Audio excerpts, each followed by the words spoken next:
Welcome to the I Love Mondays podcast week in review. I love Mondays with Mike Heller.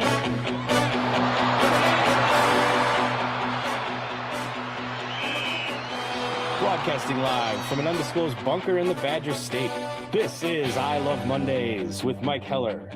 Powered by determination and a little bit of duct tape. Here's your host, Mike Heller. All right, I bring in my friend and Matt LePay, the Hall of Fame voice of the Wisconsin Badgers. Matt, it's been a little while since we visited. How are you? Good. Summer's flying. Hope you're doing well. It did good. And for you, this is your kind of your only window to truly enjoy the Northwoods. Yeah. So my guess is, and my hope is that you did. Not as much as we were planning. Canada sent a lot of smoke, which kind of wiped out one of the trips. Sure. But it's become a little busier than normal probably over the last few weeks. But we'll try to sneak up there at least one more time before the season officially starts. So I spent some time Friday morning listening to your cousin's sub appearance on the Wilde and Tausch show. Aren't you glad you don't do 3 hours of talk every day? That would be, good for you for having done it for as long as you have. We had a good time. It was fun. Yeah. That's probably not my jam to do it every day, but to sit in Tausch was a lot of fun. As you know, he's fun to work with, and Luke Fickle was really good, I thought, in our chat with him. So doing that 3 hours a day, 5 days a week, probably I'll stick to my other thing. No, you're in a good spot doing what you do, and I say this about Tausch when people ask. I don't know if there's many people I've been around who are as quick-witted and well-versed as he is. He can do the locker room comedy if you want him to, and that's usually having a drink or at dinner rather than in the booth. But he's so talented in how he kind of manages even through the talk show concept, because he's really good. And Wilde, Wilde is almost all Packers all the time. Tausch is pretty diverse in where he can go. Tausch is a curious fellow about everything. And I've said this before. I always tell people, don't tell Mark I said this, but he's really become the gold standard in a lot of ways of sports media because he has likability, credibility. Yeah. You can talk about a lot of different things. During the game broadcast, you'll out of the blue come up with some question like questioning whether Purdue's claim that they have the world's largest drum in their marching band. He disputes that. He admits his lack of knowledge of yacht rock and other assorted things. So, but he's really, really good at what he does.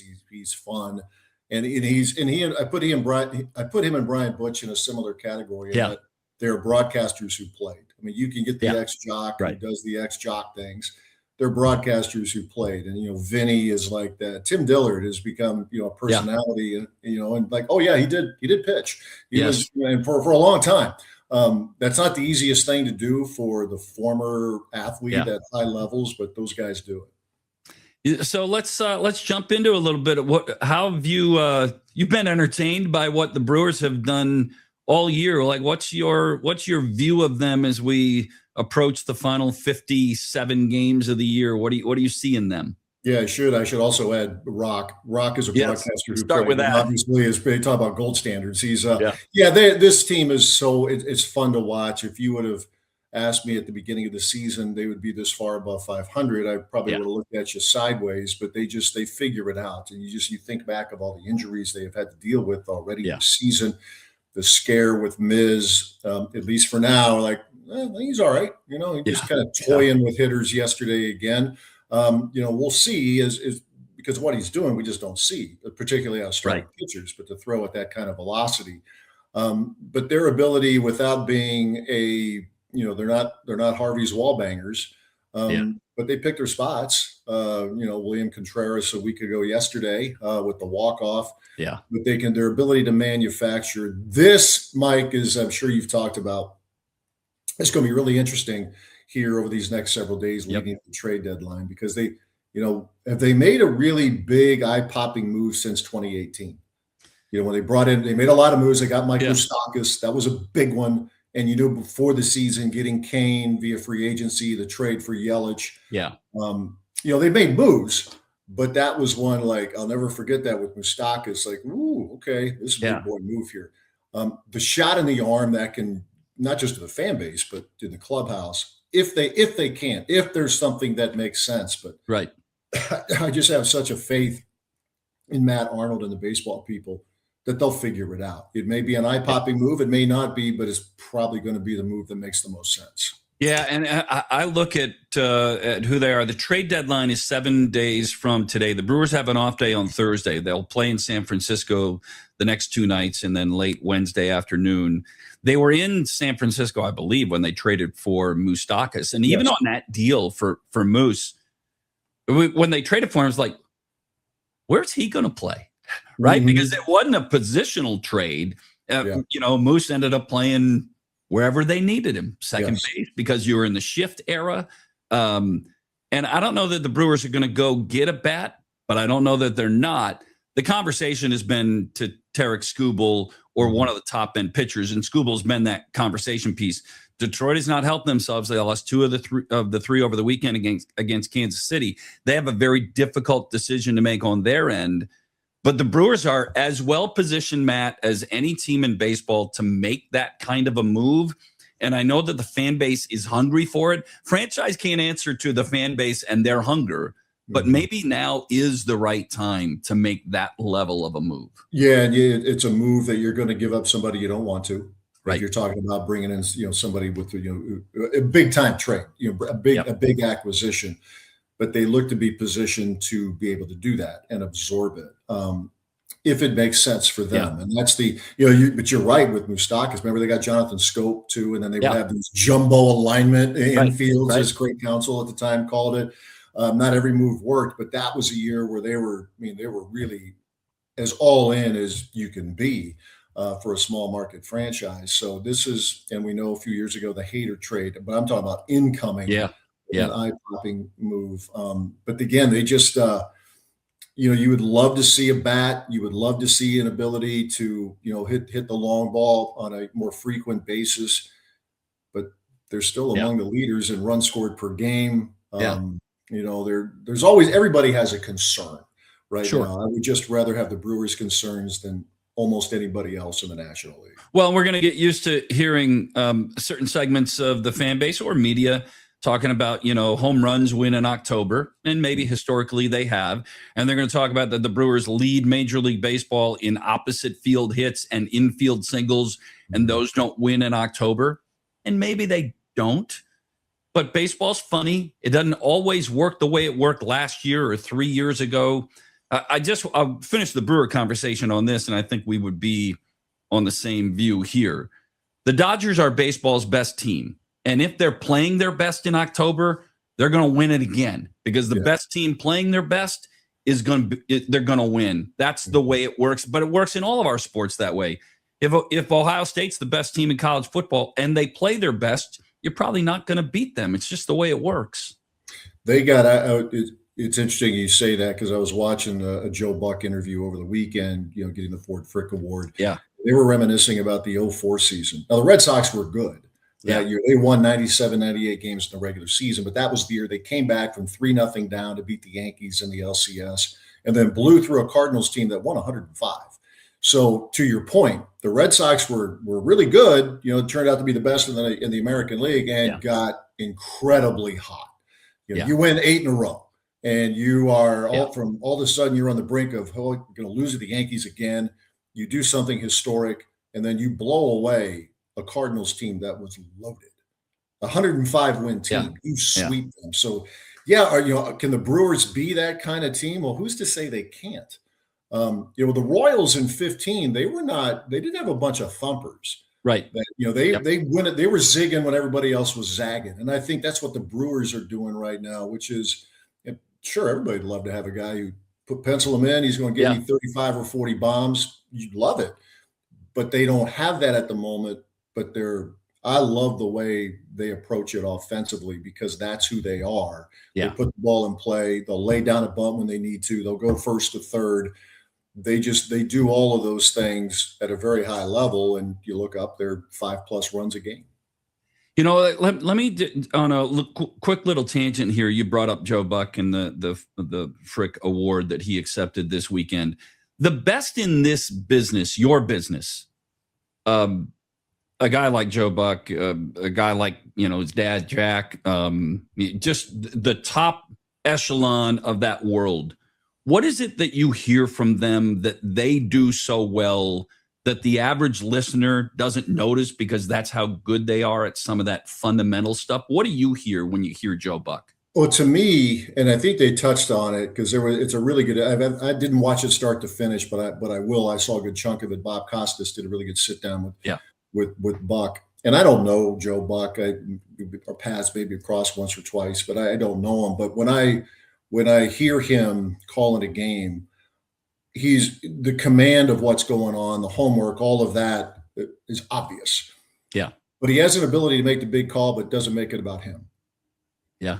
Just and they talked about it in this interview, the David Freese homer, and we'll see you tomorrow night. Yeah. Yeah. As Dad said, when Kirby Puckett homered against the Braves, or when Travis Ishikawa hits the walk-off. The Giants win the pennant, said it once, but he wasn't going to do it multiple times like Russ Hodges did with the famous, Bobby Thompson home run. Yeah. He does a great job of getting that in there, giving you a little history, but not making it about him. And I would fast forward to Joe Davis now.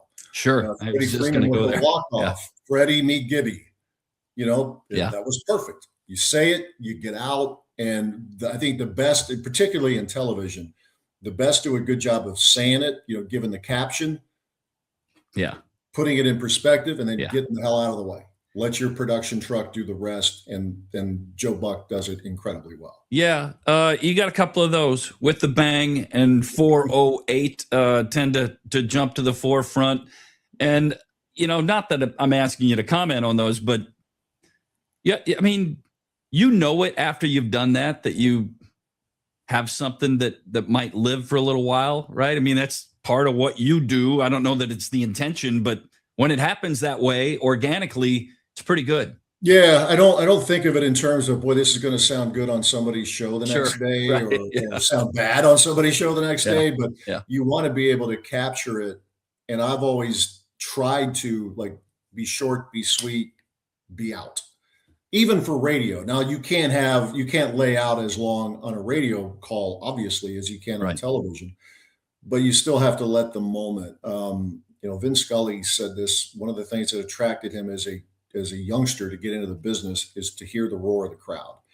And on the radio broadcast, you want to do that as best you possibly can. If there's a big moment, you want that crowd pop to get there. So those are the I mean, I've been lucky. Some, in my own opinion, have been better than others, like a do-over probably on some, but they provided a lot of those moments in football and basketball where they've done something extra special. And when you do it, when it happens, you want to be able to capture it as succinctly as possible.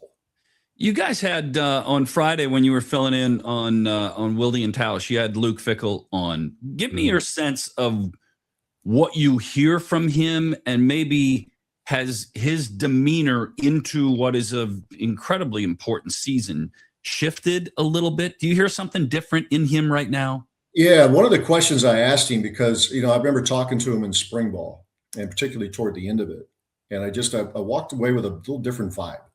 And it's not to say he was down, like in the spring of 23 or 24, like, boy, we're going to stink. But he hasn't been hype man guy.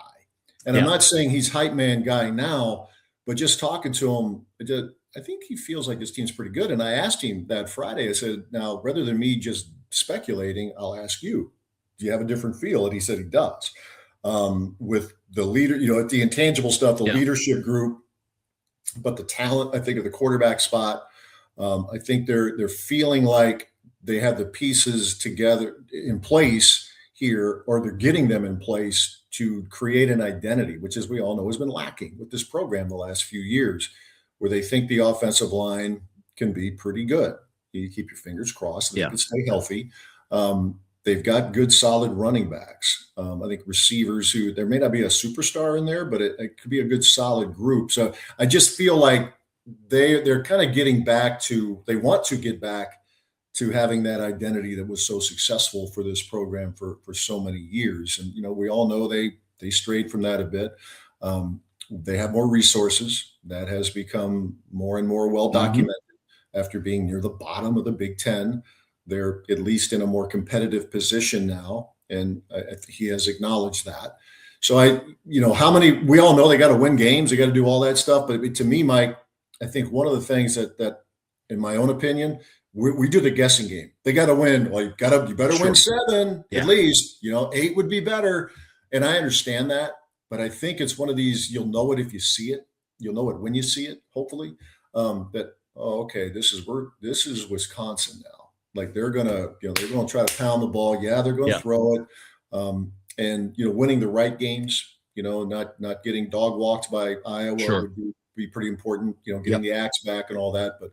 In the end, as this season moves along, going, okay, I think these guys are on the right path right now. And I think to me, that's one of those, like your eyes will tell you that or not as the season moves along. But I think they're in a much better position to get that identity back. Just like any program, I'm going to end up talking about the quarterback position, and Colton Joseph is the guy that goes in on the top of that list. Ryan Hopkins and Deuce Adams have equated themselves very well. I think they'll be a fun watch to see who's going to actually be the two. But, Matt, this offense can't get a little bit better. It has to get a ton better. They were 132nd in the country in passing yards a year ago and last in the Big Ten.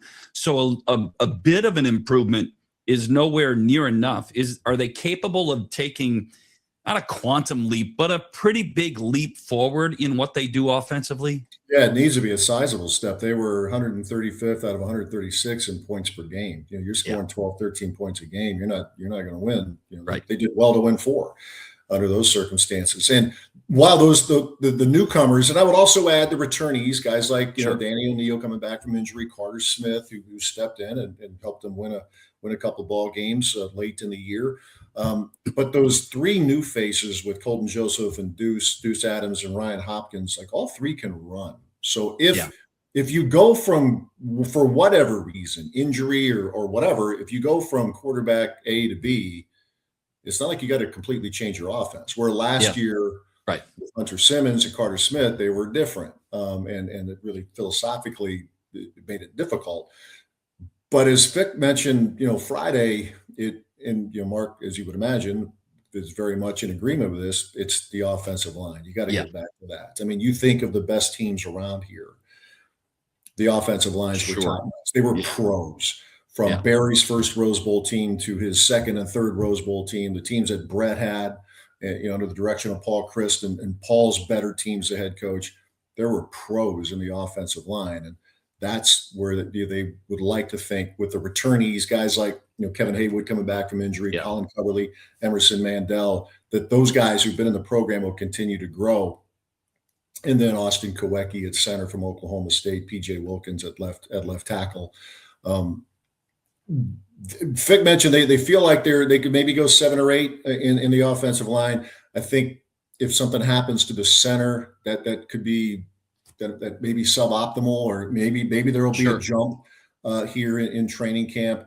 But getting solidified with a backup at that spot. But I just think going in, they just feel better about their overall talent, and even defensively.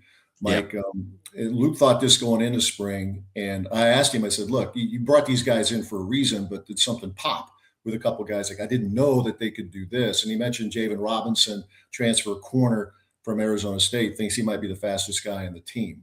And some of these other guys in the secondary, they feel like they've got more speed there. And you hope, because they were better defensively, but man, they didn't get many turnovers. So you can find that some of that's luck, but some of it's not. And hopefully this is a defense that will be able to get some short fields for the offense at a much higher rate than what we've seen here, certainly what we saw last year. Might seem like a basic question, but the 2 players that end up getting talked about the most on defense are Mason Posa and Cooper Catalano. Mm-hmm. But you see and talk to coaches, what is it about them that makes them special, or gives them the opportunity again this year to take another leap forward to be even more significant than they were as true freshmen? Yeah, the cliche answer is they're ultimate competitors. Like you hope Yeah. everybody is like that, but those guys are they're they're they're they remind me in some ways of Luke. I mean, Fickle Yeah. is a fiercely competitive dude. I mean, if he's out Yeah. playing golf, he wants to kick your butt and then tell you about it. I think Yeah. these two guys with Mason and Cooper, it's very similar. With Cooper, he's living the dream. He's a Yeah. Wisconsin guy, Germantown, had 8 zillion tackles in high school, the state record, and grew up a Badger fan. And with Mason, the wrestling background, Yeah. which obviously connects him with Luke, but both just have a nose for the ball. Some of that. I mean, obviously they're well coached here, but there's an instinct with those guys. See ball, get ball, and they're really Yeah. good at doing that. I have to remind myself these two guys each started 5 games last year, but in many ways, they're the faces of the program. Isn't that something? You're surveying Badger fans. Hey, can you name a couple guys? Yeah. They're going to say Yeah. Mason Posey and Cooper Catalano. That kind of stuff. I mean, not kind of. It started at Oregon. I mean, prior to that, they were. Oh, wait till you see. I mean, hopefully we get to see these guys, and then they jumped from there to being, just as you're talking about, the face of the program. Beginning in Oregon, that's late. Yes, That's rare. Yeah, and to do that as true freshmen. It was interesting watching Catalano even in fall camp down in Platteville last year. And I'm watching this, I'm going, okay, just settle down. He's a freshman. It's fall camp. Yeah. But it seemed like and it could have been the 2s or the 3s out there. I'm thinking, this 44 dude, he seems like he's around it all the time. So there's obviously a high football IQ there. And those two guys have become best friends here. And it's just now they're going to, and the coaching staff will tell you need guys like John Kamara, transfer from Kansas. You need Tommy Heiberger, who's been in the program, to continue to develop. But I love watching those dudes play because they're really engaging. I think you've had a chance to visit with them. They're really engaging guys. They are, and that for Badger fans, that still means something. I mean, win a lot of games, we get that. Yeah. But I think guys like Posa and Catalano are the type of players and people that Badger fans can relate to and really become attached to. Hey, as we roll forward, we've had this conversation before, but I'm kind of gonna run through a list in the next few weeks of what my favorite Big Ten stadiums are. What's yours? And maybe now I don't want to disparage anybody, but what would be the opposite of your favorite? So what are those two? And obviously we've expanded in the Big Ten, but where do you like going? Where do I like going? Penn State. Now their stadium is under construction. I think we're going to be in a makeshift little area there, but the fan base there, the way they start, the RVs roll in on Wednesday, and it's just they're professional tailgaters, much like Badger fans. They just got the spaces, Sure. Yeah. Big fields. They're into where you look. Yeah. That is, and I don't know if it's a whiteout when the Badgers will be there in September, but you've been there for that. And that is special. This will probably rankle Badger fans, but I just think for atmosphere, Iowa's really good. Yeah. It's I always say, like, the night before they kill you with kindness, and then the day of the game, they just want to, there's an intensity there, right? I mean, there's Nebraska is really good too, but there's intensity at Iowa, in Iowa City, that I don't know that I feel it quite that way in other places. Oh, there it is. In basketball, when they get it going too, it's any call that goes against them, and you get an arena full. But Nebraska, you're right.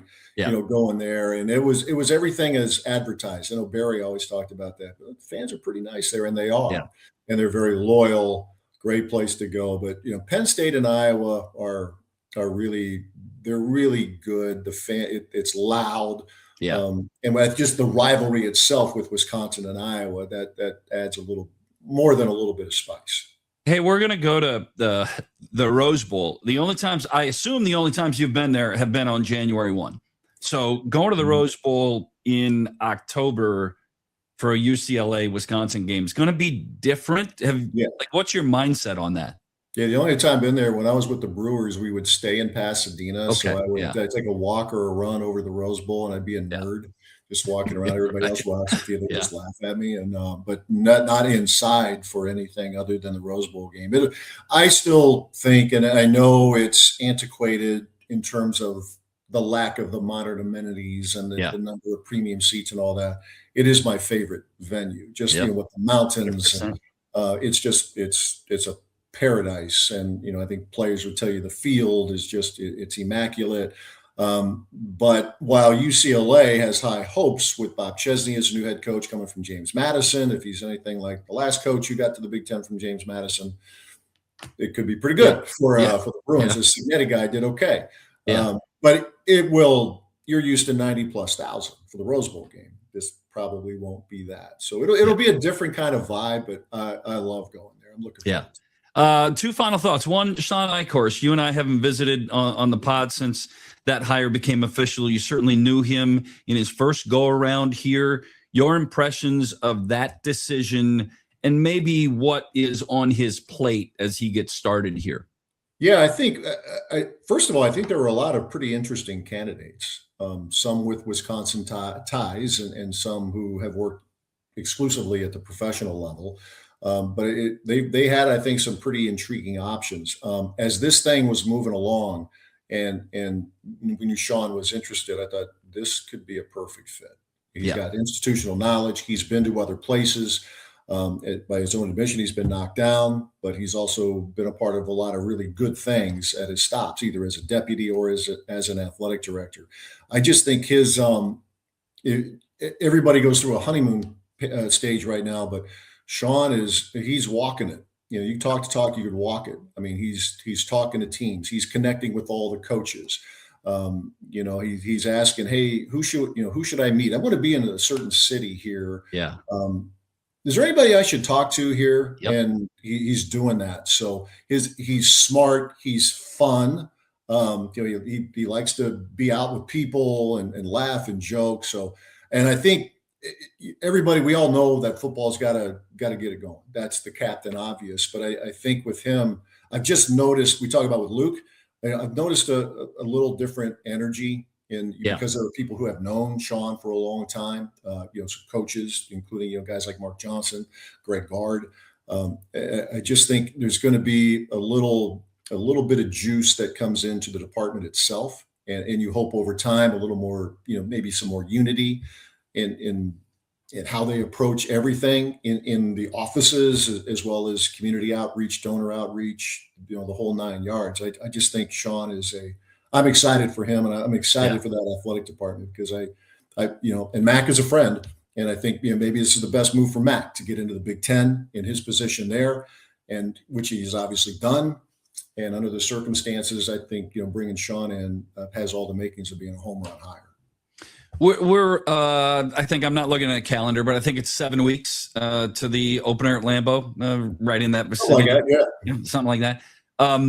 Fans are going to take a lot from that opening game against a really good, maybe second, third ranked team in the country when they open Notre Dame. I'm not telling you to tell fans how to fan, but what should we take from that game? What can you learn in that game against the Irish at Lambeau that will kind of give you a sense of where this season might go, or is there too much put into that? What are your views? Well, yeah, you know how that works. There's the 12 final judgments, right, in the regular season. But I think, with the talk of establishing or reestablishing an identity, can the Badgers take a good step in that direction against a team that many believe is a serious national championship contender and one that's going to be playing with a massive chip on its shoulder after being left out of the college football playoff last season? And a lot of returning productivity from a year ago is there. But can Wisconsin be physical at the line of scrimmage? Can they move the ball on offense, put some points on the board, do that type of thing? I think that's what I'm looking for. If this is same old, and it's all they can do to get a first down, you want it. I've always thought, Mike, with football, and I think it remains the case with basketball, the worst thing that you can go into a game feeling is that, they got a shot. It's going to be hard. Yeah. We know they're a big underdog, but maybe. And they've lost some of that edge here in the last couple of years. You get shut out at home in back-to-back weeks with Iowa and Ohio State. You're like, oh boy. And if you could just give the fans, and quite honestly, more importantly, within the locker room, the belief that, hey, we're going to go back to doing things, not entirely the way, it's not 1998, but, we want to be physical at the line of scrimmage. We want to run the ball when we want to run the ball, can we? When we need to throw the ball, can we? Get back to that type of thing. And if they can do that, if they can show some signs there and make this a competitive game, get it into late third, early fourth, still in doubt. Like, okay, let's see what happens. And I'm certain that there's a ton of respect, but there's also a familiarity with the two coaches and Marcus Freeman at Notre Dame. And there have been at least one, maybe a couple of coaches that have left and, that maybe got poached a little bit. So, there's some drama involved in this matchup that isn't just on the field too, correct? Correct. Chris Ash, defensive coordinator, was here. Aaron Henry, the former player, he was with Brett for quite a while. He's at Notre Dame. Charlie Partridge, defensive line coach. I know J.J. Watt has a lot of respect for Charlie Partridge, from his time as Badgers. So there is quite a bit of you find out it's a small world. Those are the sidebar stories that add to the intrigue, and all those coaches will say, "Well, we're not playing," but if you're Aaron, you'd like to. Aaron's been on the losing sideline against Wisconsin here the last couple of times, at Illinois. So, he'd like to do something a little special at Lambeau and so on and so forth. So, I just hope, Mike, that we know that Notre Dame is going to be a prohibitive favorite in this game, but if this team can bring back some of that magic of 10 years ago against a really highly thought of LSU team. And I know the last time they played Notre Dame, I think the Badgers kicked a field goal to go up 3 in the first minute of the fourth quarter, and then the wheels fell off. But having said that, the deeper you can make this thing close, let's go. Then who knows what happens. So that's what I'm hoping to see on September 6th. Matt, I appreciate it. Thanks for spending a little extra time. I know in the podcast world, they're not 12-minute interviews, so thanks for giving up a little of your time on a Monday. Yeah, appreciate it. Can't wait. Look forward to everything that's coming. All right, Mike. Appreciate being on. Take care. Right. Hey, let me bring in my guy, Vinny Rottino, who is traveling with the Brewers, and he's on the road all the way out in Anaheim or some portion of Los Angeles or Orange County or LA County or wherever you are. Vinny, thanks for waking up and doing this. I appreciate you. How are you? Yeah, doing well. No problem. Yeah. It's we're West Coast. I can never get used to this West Coast time zone change. Yeah. But that's where we're at. I think it's the best time zone to live in to watch sports, as long as you don't have a job that keeps you at work until 5:00, because Sunday NFL games kick off at 10. College football on Saturday kicks off at 9. You could be done with daytime games by 3 in the afternoon, mixing around a golf and get home for the second half of Sunday night football kind of a thing. So I like the sports watching, but I get your point when you're making the transition, which is what you're doing. And the Brewers bats didn't transition after a super long concourse sitting on the tarmac, leaving Milwaukee. You're a player. What does that do? Tell us. Yeah, so you're just sitting there, and it's tough because you're just that you have a 4-hour flight staring you in the face, and then you're sitting on the tarmac for the next 3 hours before you even take off. And so it was a little bit warm on the plane, and look, it's first world problems, right? Yeah, but the team is, they didn't transition well. I mean, and then you have to, like you said, like the time of the game is going to affect you as well, even though it was a 7:00 game. Feels like a 9:00 game. Yep. Or it was like 6:30 or whatever. A couple hours later from what your body is used to. But they bounced back the next night, and then they reverted back the next day after that yesterday. So it was tough for sure. Logan Webb has had their number, and I'm curious about this kind of an anomaly. He's had their number, for a long time. But the hitters aren't the same. What is it about? Do you sometimes see other uniform colors and go, oh, yeah, I've got these guys, even though they're way different than the guys I was getting 5 years ago? Because Logan Webb has ridiculous numbers lifetime against the Brewers. Yeah, an ERA of around a 1.5. He's 6-0. I mean, the Giants all time when he's taken the mound are 8-1 against the Brewers. I mean, look, I think he steps up and pitches well against the Brewers. I mean, he's really, really good for one, and he's kind of a bold. He's a really kind of a bulldog mentality type of a guy out there. And so I don't know. I just think I don't know if he's doing anything extra because the Milwaukee Brewers are in the box. But there's certain guys that have had trouble against him, including Christian Yelich and William Contreras. And so when you take a couple of your big bats and essentially neutralize them with a guy that they really don't have a lot of success against, that's going to affect the numbers as well. What you needed to have happen is have someone that really hasn't seen him before and step like a Cooper Pratt or Luis Lara and step up with a big hit. Yeah. They scored a couple of runs off him, but the game was over after that 6th inning. It just kind of got away from them, kind of got ugly. They need to clear it, and they need to take care of business against this Anaheim Angels team because, Mike, their schedule gets a lot hairier on's they come home, right? Yeah, Pittsburgh and Minnesota on the homestand, then back out for San Diego and LA on another West Coast trip. There's no doubt it gets way more difficult. By the way, when we talk about focusing, can we get you to focus a little bit on cribbage? I'm blowing it. Oh my goodness, I'm blowing. I had an 8-game lead, Mike. Right. And it was awesome because Levering, it's just great to beat Levering, right? Because he gets somber, he gets quiet. It takes him a couple of minutes to bounce back after a loss from me and cribbage. I was up 8-0 in the season series, and then all of a sudden now I have a 1-game lead. It's dwindled. I'm kind of blowing it, but you know what? I'll come back. I'm just trying to get him back into it. Is that what you're doing? Make him feel like he's got a shot. Okay. And then stick that dagger in him. Yeah. Attaboy. Also, one other thing on Levering. I don't believe him. That whole frozen turkey in a plastic bag that would blow away in a. I don't believe him that phrase has ever been used before. Now he says yes. It's said out here. Really? Like I did a AI Google search. Never heard that before.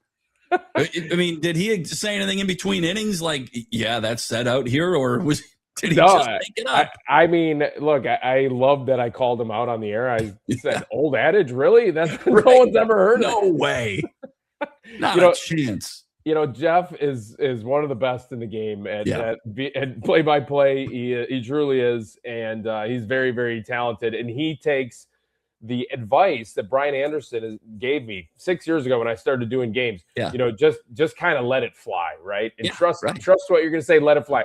You know what, Jeff? In that instance, he just let it fly because I don't think there's anything to that saying at all. Yeah. And just for not that it matters, but I texted you guys in between innings when he did that.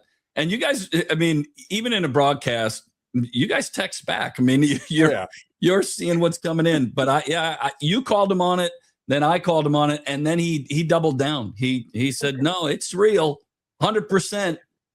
Come on. Yeah, no. So anytime. Don't give out my phone number, of course. No. I mean, you want to interact a little bit. You obviously want to pay attention to what's going on. Pay attention to the game. Yeah. I won't bug you too much. No. On occasion. We're good buddies. Yeah, we're good on buddies. Occasion. All right, so let's jump in. We all have kept an eye on the trade deadline for a long time. And we all know that deadlines spur activity. There really hadn't been anything and kind of thought there wouldn't be until you get to Sunday, Monday. Or maybe at some point over the weekend. And the Brewers are playing a team that are in full sell mode. And the Angels have been silly a number of years, in my opinion, in not selling at the deadline. But this year it appears that they're in sell mode. And the Brewers, if you prioritized where they need to go, will you still start at starting pitcher? And is that market for you one or two guys only? Or just reiterate your view on where they sit heading into Monday. So they are keeping things very close to the vest. Matt Arnold and company in the front office, they are not letting anything leak on what their mindset is. I mean, within reason. I mean, they're saying that they're checking in on Tarek Skubal. I'm sure that they are. I'm sure that they're having conversation in terms of how aggressive that they're getting. We're going to go ahead and match anybody's price. I don't know that. Yeah. Personally, Mike, I would love to see them do that. I really would, within the bounds of not sending away Jesus Madej or Josh Adamczewski or Blake Burke. There's a handful of guys that I probably wouldn't have in that conversation. Maybe even Fisher. Now, people are probably wondering, why not Andrew Fisher? There's risk in the profile, 30% strikeout rate. He has hit over 30 home runs, but I will just throw a name at everybody that maybe people aren't thinking about is Keston Hiura was kind of a similar profile. Okay. He ended up not performing in the big league at the big league level because there was some holes in his swing that he could not cover. I was dead wrong on Keston. I thought he was going to be an all-star. His bat, I thought it was just going to be phenomenal. A little bit different profile with Andrew, but similar in terms of strikeout rate. So that is a big red flag for him. I would consider putting him in a Tarik Skubal deal. And I would take this swing because I would leverage the future just a little bit. And I would do it this year because I think this is the team that can do it. The bats have to come alive, and they have to come alive at the right time. They just have to. They flat out have to. There's portions of the season where all of a sudden now they can't score runs, and you're not going to be able to win the World Series without scoring runs. That being said, I think this team has the makeup. I think they're together enough. I think they have the mental makeup to be able to pull it together and go all the way. With that, I think they could do it. It's a lower chance, obviously, without a Tarik Skubal, but with him, all of a sudden now you're the World Series favorite. So I would take a swing and I would take a few prospects and make them untouchable that you really, really like. Don't want to leverage the future, but everybody else is in play. I would do it this year, Mike. I just would. I usually wouldn't subscribe to this idea, but this year I would, because you're never going to get an arm like that either. A guy like him, it's kind of the perfect storm that he is available on the trading block. This is one of the best, if not the best. This is the best left-handed pitcher in baseball. There's no question about that. Is Miz better than Skubal? I think they're like neck and neck in terms of how good these two guys are. So now all of a sudden you have the opportunity that you will never have again to have this 1-2 punch. And then even Kyle Harrison, who's fully healthy, that's a 1-2-3 punch that could go all the way. It 100% could. That's where I'm at with this conversation. That's kind of where I'm at with that conversation. The problem is that it's going to go down to the wire. It's going to go down to the absolute wire, and you're going to have the Dodgers coming in and throwing out a prospect package that maybe the Brewers aren't going to be able to match. So that's the fear. Vinny, I said this yesterday. I equated it. I tried to use the analogy of the real estate game, and real estate agents aren't supposed to do this, but sometimes they still do. If the real estate agent is representing the Tigers, they go back to the Brewers maybe on Sunday and say, listen, I can't tell you what's in it, but your best offer that's on the table right now is not the best offer.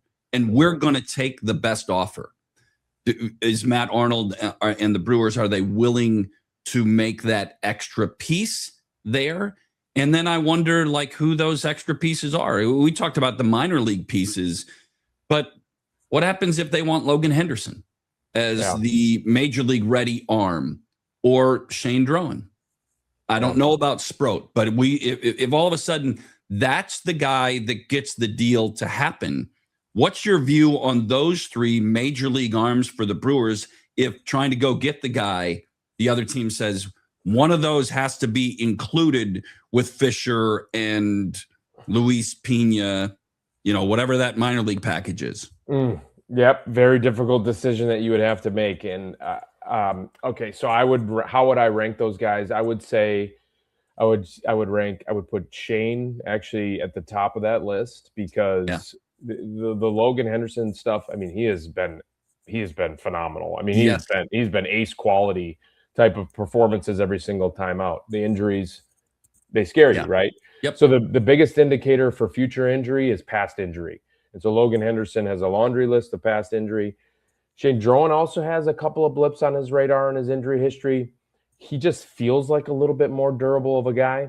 Yeah. That being said, Sproat, he actually has a lot of value, Mike, in terms of what teams and what analytics groups are looking at.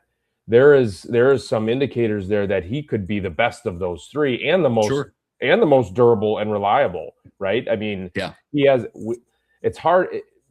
This is so difficult, and scouting and making the right decision and trying to predict the future is so hard because you get so biased. We're so used to seeing Brandon Sproat lately kind of giving up home runs. The ERA is north of 5, not great, right? But there's some indicators that he has more strikeouts than innings pitched, and he has less hits than innings pitched. A couple of really crude metrics that will tell you that he's going to be successful if he puts it all together.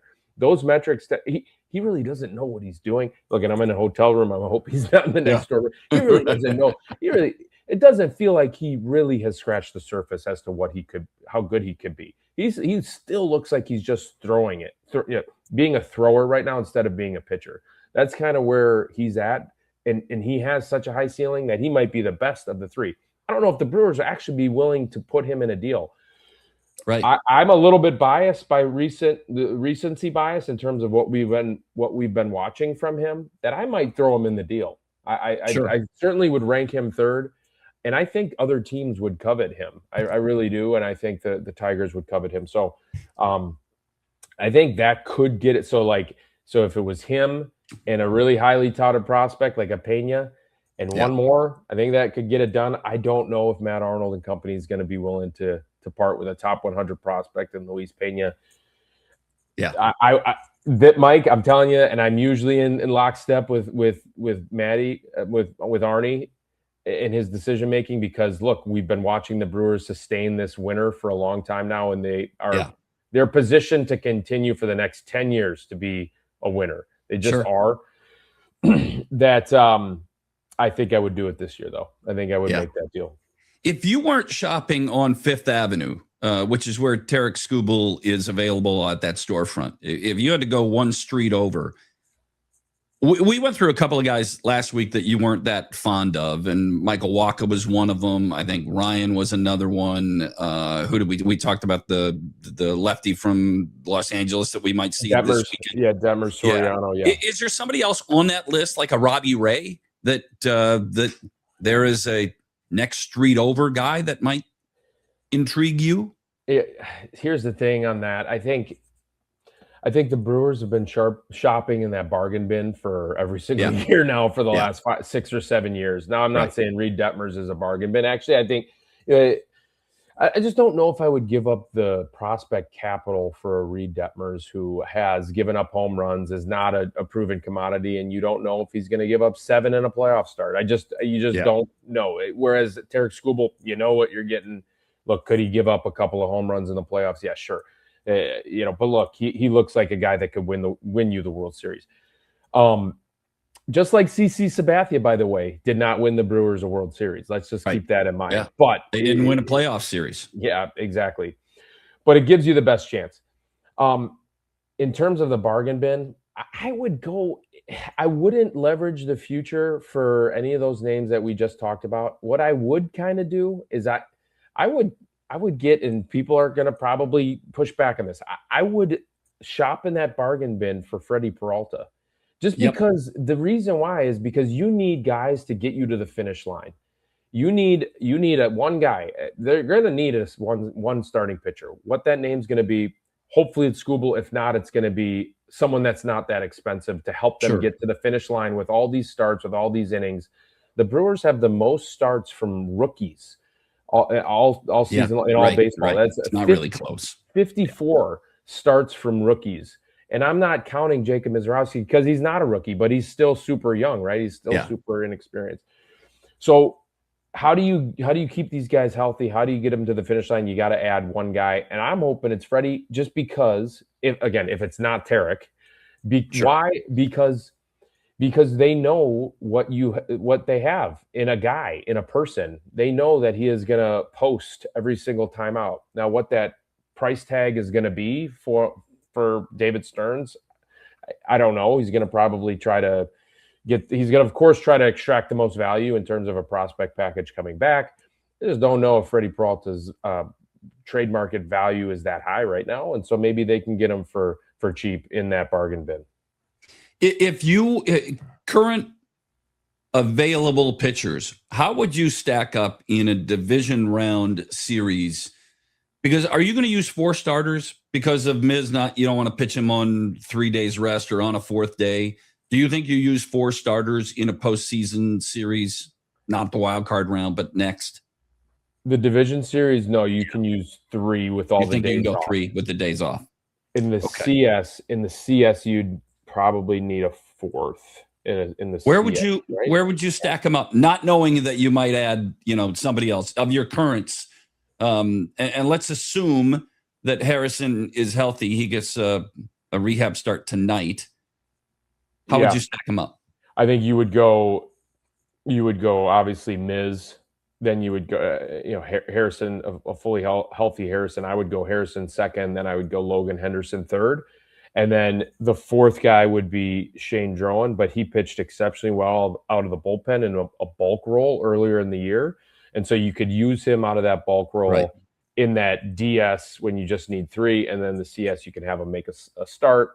And so, I like how that lines up very much. Yeah, it's so interesting. We talk about pitching. Is Mason Miller really a candidate for the Brewers to look at? Fill me in on your thoughts there. I think he is going to be absolutely out of the market in terms of how much AJ Preller is going to ask for him. So I think it's going to be double of what Tarek Skubal is going to bring. Remember, Tarek Skubal is only a rental. Mason Miller has 2 more years of control after this year. And so AJ Preller is never going to be never going to be a guy really to not go for it in any given season. So you're losing him would almost be like punting on next season, unless you get some really controllable Major League ready or Major League now pieces in a deal. But he would be absolutely a luxury to have. I mean, can you imagine how shortened those games would be with McGill, Uribe, and Mason Miller at the back end? So I don't think it's going to happen, though. Are you would you I was reading off the top today a piece from Passon talking about the Brewers in 98 home runs, last in Major League Baseball, 5th in runs scored. How much does the 98 home runs kind of lay in the back of your head when it comes to October thoughts? Yeah, because that's the conversation, right? You have to hit home runs to score runs in the playoffs. I get that. They made it to the NLCS last year. I mean, and plus guys are capable of hitting home runs. I don't know why they are last in homers. I mean, look, Christian Yelich not hitting home runs is a big deal. Why. It's a big reason why they're not hitting homers. So you're just kind of waiting and hoping that he figures it out. He hit 29 last year, and all of a sudden now he is really, really struggling ever since June. So it's been a couple of months now that we're watching him struggle. He has to figure it out. Mike, you can acquire Tarek Skubal, you can acquire Mason Miller, but if Yelly is really struggling this badly, you're going to have a hard time scoring runs in the playoffs. So I believe that he will figure it out. He's too talented of a guy, and you can't have back-to-back seasons where he just performed like old Yelich, and now all of a sudden he's not. So again, I'm hoping that comes around. We're all hoping that comes around because they need it. They have so many other guys that can step up in any given time in that lineup and they walk so often, and they're on base, and they're so pesky, and all the things that we love about the Brewers, the small ball, that they will still continue to score runs. But in that playoff scenario, you need some big hits, and you need some big hits against some of the best pitching in all of baseball, right? So that's kind of the storyline there. Hopefully Yelich gets it going. Well, and obviously I'm not trying to point out something that people can just look it up, but Yelich is one of your 2.5 of your top 4 hitters in your pretty much everyday lineup have had a terrible July. And Yelich is below 200 with very little production. Contreras hit the 3-run homer.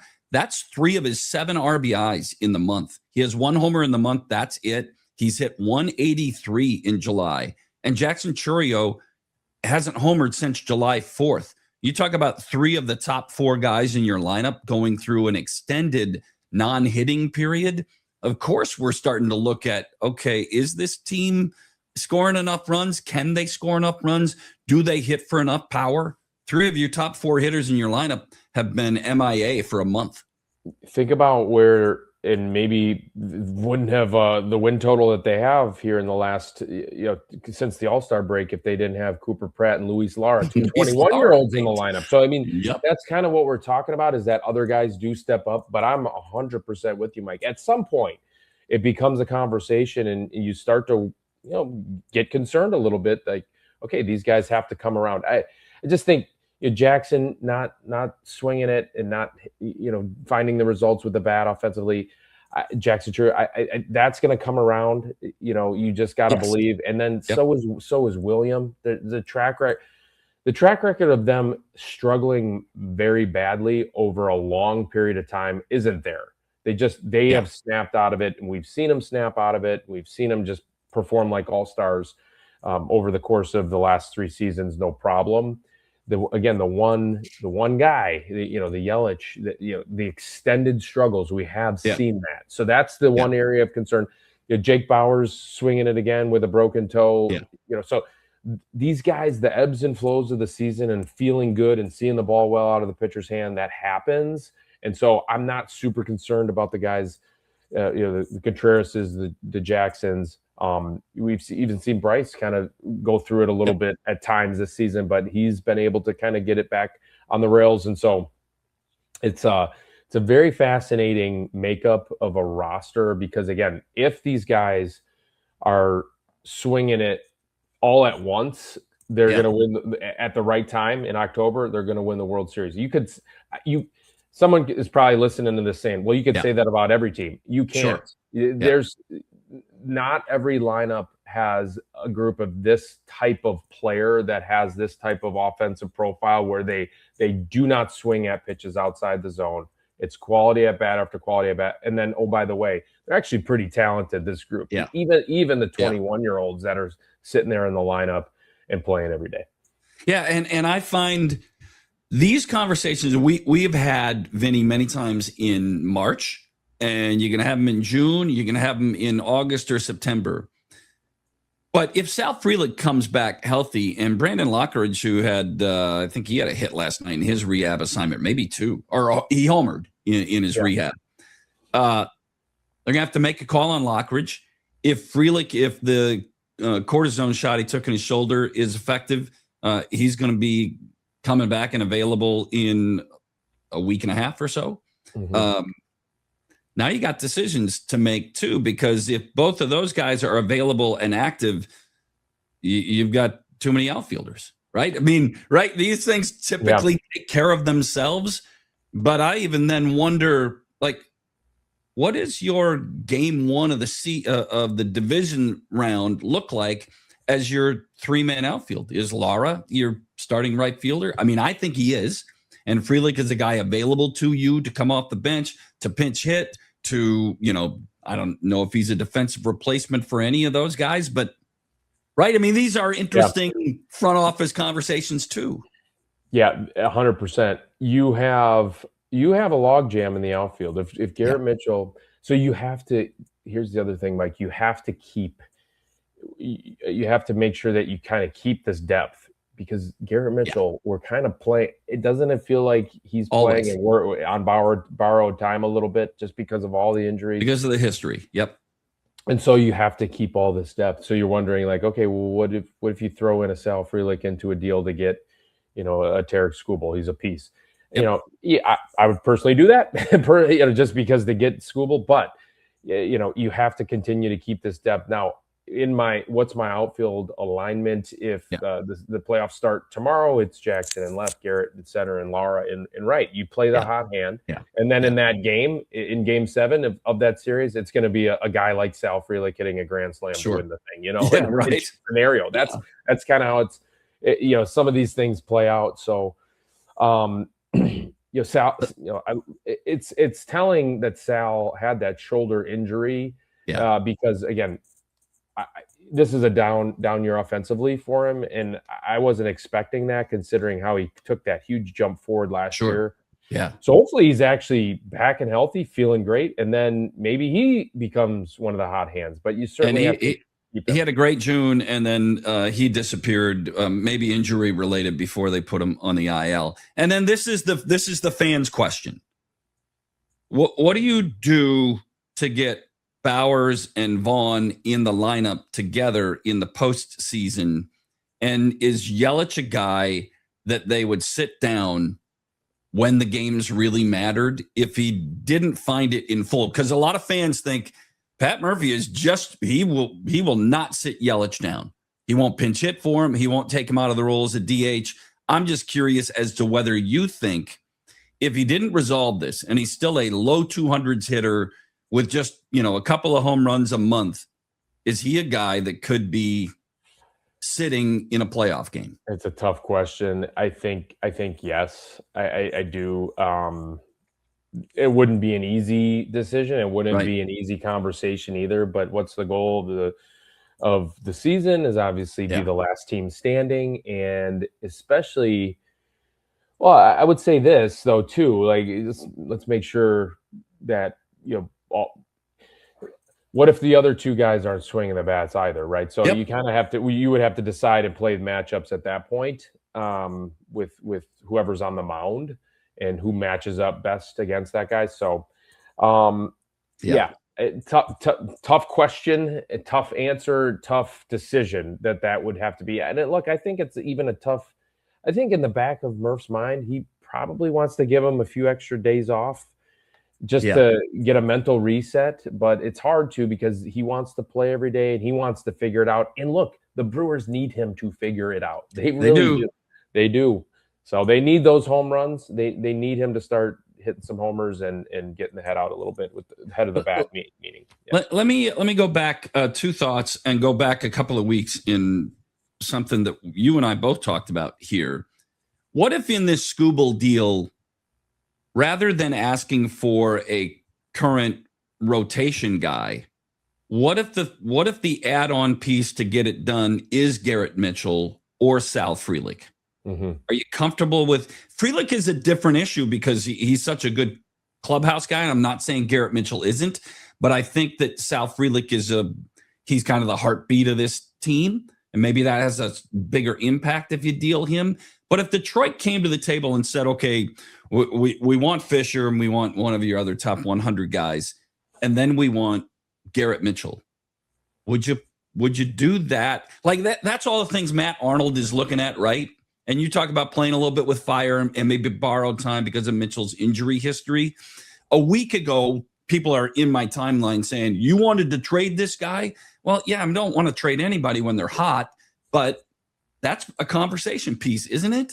It is. And recency bias, this is why it's so fascinating and also so difficult to make these calls if you're a front office member, if you're Matt Arnold, and even if you're a guy that's, even for us just talking about it, but guys that have influence in that front office, scouts, et cetera, are asked these types of questions all the time. And recency bias will definitely skew your decision-making process. Now, because it's easy to say no to that because he's been one of the guys that carry your team at times offensively, but I would consider it. Again, injury stuff. And remember, he's only got 2 more years of control after this season. And so you have Luis Lara to take over in center field. You have other outfield prospects coming. You have log jams, quite frankly, with all these prospects. I mean, there's a kid named Josh Adamchevsky that plays that Mike, that AA team in Biloxi. I just heard this, that scouts were talking about how it's the best offensive team they have ever scouted. Okay, this is kind of the conversation. So you have a plethora of guys that are on the come, and so I mean, you would consider doing that deal. I would. Recency bias will mess up your brain, right? So I'm kind of. It's like, do you really want to deal Logan Henderson? Even it's like, I mean, you would consider it because of the injuries, but recency bias will tell you, man, this guy's one of the best pitchers in baseball when healthy. So these are tough calls, not easy. It's super difficult because at the end of the day, they are black and white in terms of yes or no. Do you push that button? Do you make the deal happen? But there's so much gray area in getting to that decision. It's very, very difficult. Okay, a couple from Jason. Any chance to see Fisher or Burke at the big league level yet this year, or is that a next year concept only?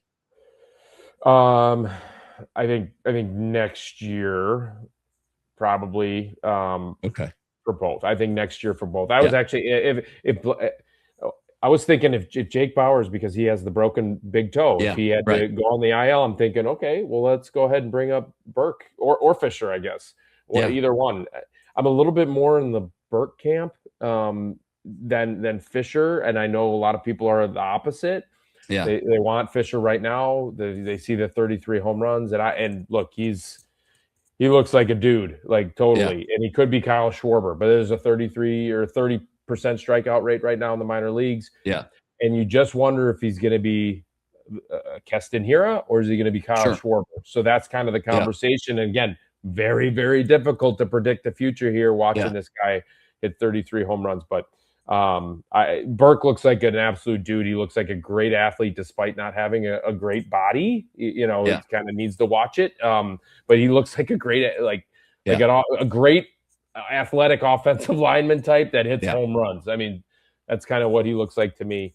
So Mike, they are spoiled right now down in Biloxi, and so it's going to be fun. That's why this team is so good, and that's why Matt Arnold. You can understand why he holds those prospects so close to the vest. Yeah. James wants to know about Sandy Alcantara from Miami. He's not a name that's gotten talked about a ton, but certainly Miami's in a position after the Brewers sent them on a slide. They've sort of righted the ship, but they're probably not there. Is he a name we might hear called before Sunday, Monday? I didn't really think about him when I'm thinking about the bargain base. I'm thinking Tarek Skubal and then everybody else. I think I would do Sandy. He seems like he seems like a Murph type of a guy that just wants the ball, refuses to want to come out of the game type of an arm. He would certainly help with your innings and all the innings limits that these guys are going to be on. That's an interesting name. I wonder what Peter Bendix with the Marlins would ask for him, but very, very interesting. Well, and then I'll finish on the trade deadline stuff. What's your percentage? Let's take percentage out. 10, yes, they're going to make a deal for a guy that's going to be in their starting rotation and takes the ball in a playoff game. 10 is, yes, 100%. 1 is, I don't think they're going to end up making the deal. Where's your confidence level that the Brewers will make a deal for a playoff starter, probably game 2? Ooh, game 2 guy. It's a. Well, that means you're getting a frontline guy, right? I mean, if you got Skubal, he's your game 2 starter. Alcantara is your game 2 starter. Yeah, Detmer's probably same thing. Yeah, it's a 3. It's a 3. I think that they're going to do. I think they're going to put their best foot forward. I actually think they are, and I think I hate to say this. I think the Dodgers are going to outdo them with some sort of prospect package that actually includes a major league starter and Emmett Sheehan, and then a couple of top 100 guys. I don't know if Matt Arnold's going to match something like that. We'll never know what the deal was for on the table if they don't make this deal happen. But I think it's a 3 or a 4.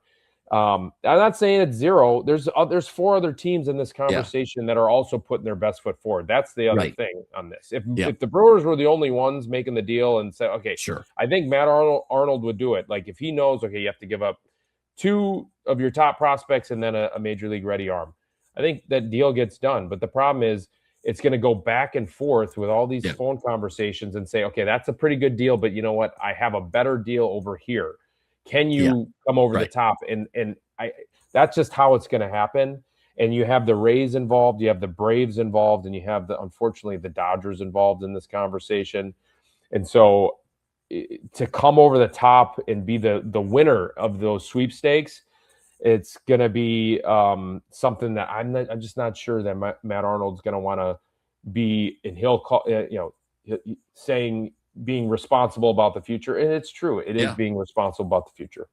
It's the equivalent of getting Micah Parsons, but you only get him for a part of a season, right? Parsons is going to stay in Green Bay for a while, but that's the equivalent. All right. So I tweeted this out earlier this week, and I just want to get your perspective because you're obviously a former player, so a member of the Players Union.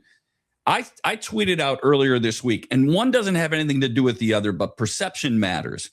If the Dodgers got Skubal at the trade deadline, more fans are going to say, This league just can't. I can't do it. You got to have a salary cap. It's BS that it wouldn't have anything to do with the cap number. If they sign him in the offseason, it would. But I'm just curious as to the sentiment. If Skubal ended up being in LA, is it going to push more fans to saying, "Yep, this is why they need a cap"? If he ends up in LA and then sweeps, and then the Dodgers go ahead and win the third World Series in a row and just dominate everybody, it will be that conversation. If the Rays and the Brewers play each other in the World Series and the Brewers sweep the Dodgers to go to the World Series and they beat Tarik Skubal, maybe not. So, yes, that's a good point. And yeah, because why, right? Because then if you have the rules of the NBA or the NFL, then you could trade for a Tarik Skubal and then extend him when you get him, type of a thing. Yeah. But at the same time, here's the other part of this, that the counter to that, he would be a Detroit Tiger for life if you had a different system, right? So he wouldn't even be available. And so now we're not even talking about some of these really fun, Bryce dramatic Durang things. would be a Brewer for the rest of his career. I mean, that's kind of how this works. This was also written online earlier today, and then I'll let you go, talking about all of this in the bigger picture as it relates to labor relations. And I think it's maybe it's Buster Olney, but I don't want to attribute if I don't remember who wrote it, but you'll get the point. The writing says, if the Dodgers win their third consecutive title this year with a payroll that's $300 million more than that of the Brewers and Rays, it will just fuel MLB owners who want to impose a lockout for the entire 27 season in order to get a hard salary cap like the NFL, NBA, and NHL. However, if there's a World Series between the Brewers and the Rays, and one of them acquires Skubal at the deadline, then the other team also adds big, then the argument for a cap should lessen during these labor negotiations and open a clearer path. Now, my argument against that, Vinny, is that goes back to the recency bias. Mm-hmm. Because, sure, if the Rays and Brewers play in a World Series this year with neither one of them having a payroll over 120, it would, or much over 120, it would say, well, see, you don't have to spend $350 million to win it. Yet the last small market team, the Royals, to win a World Series is 11 years ago. That's not the story in the NBA or the NFL or the NHL, but it's always a storyline in baseball. You have a different background in this. What do you say to those comments? I would almost say that baseball this is a very difficult conversation, and I can't wait to have this. I can't wait to have this conversation with you over an entire show as this kind of ramps up. I mean, this is going to ramp up, and it's going to get ugly and scary for all of us that love this game and are employed in this game. If there's going to be an extended lockout and an extended work stoppage that eats into the games for next year, I would say that baseball actually is in a pretty good spot in terms of parity, in terms of competitive balance. Are they perfect? Not even close to being perfect. There's other ways besides a cap to fix it. You can have more revenue sharing. You can add draft picks at the front of the draft. You can do all kinds of things. You can give more money to the international signing periods to the small market teams. There's stuff that you can do to help and fix the competitive balance side of things. I actually think the fact that the Mets and some of these other huge market teams are not good is a counter to what we're talking about here. And there's, I actually think some of the small market teams, the way things are set up now, actually have an advantage that kind of levels the playing field. And we've talked about this before, the fact that the Brewers can sign a Jake Bauers and run him out there and let him get a ton of at-bats and give him a long leash to figure things out. Yeah. And now all of a sudden he's like an all-star type caliber producer. If he's with the Yankees or the Dodgers, he's not really even getting that shot. He's just not, because the fans, the media, they understand that this is, we don't want a non-drafted or a non-roster invite a minor league free agent coming in and playing every day and getting every day at bats for a couple of months until he figures it out. That's just not how they are allowed to operate. Correct. So that's where there's actually an advantage on the small market side of things. And I actually don't want to see the Yankees sign a non-roster invite, a minor league player, and have them play third base every day until he figures it out and have that player get booed.